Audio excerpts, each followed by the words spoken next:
সাম্প্রতিক সময়ে বাংলাদেশের সীমান্তবর্তী এলাকাগুলোতে উদ্বেগজনক হারে বাড়ছে অবৈধ অস্ত্র পাচার। আইন শৃঙ্খলা রক্ষাকারী বাহিনীর প্রতিবেদনে জানা গেছে, বিশেষ করে কক্সবাজারের টেকনাফ, উখিয়া ও বান্দরবানের সীমান্ত অঞ্চল দিয়ে মিয়ানমার থেকে ভারী অস্ত্র ও গোলাবারুদ দেশে প্রবেশ করছে।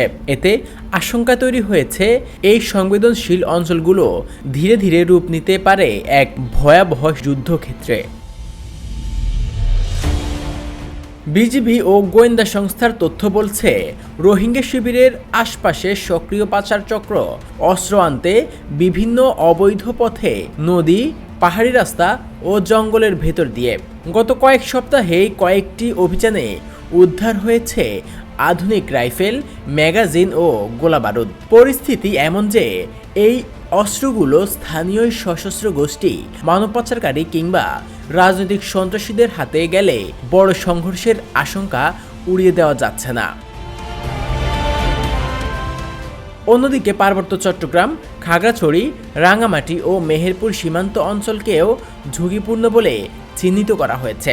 নিরাপত্তা বিশ্লেষকরা বলছেন, পাহাড়ি এলাকায় পুরনো সশস্ত্র গোষ্ঠীগুলোর পুনরুত্থান এবং সীমান্তের দুর্বল নজরদারি মিলিয়ে পরিস্থিতি আরও জটিল হতে পারে। প্রশাসন জানিয়েছে, সীমান্তে নজরদারি জোরদার করা হয়েছে এবং বিশেষ অভিযান চলছে। তবে বিশেষজ্ঞদের মতে, যদি দ্রুত সমন্বিত পদক্ষেপ না নেওয়া হয় তাহলে এসব এলাকায় সংঘর্ষ, সন্ত্রাস ও অস্থিতিশীলতার ঝুঁকি আরও বাড়বে।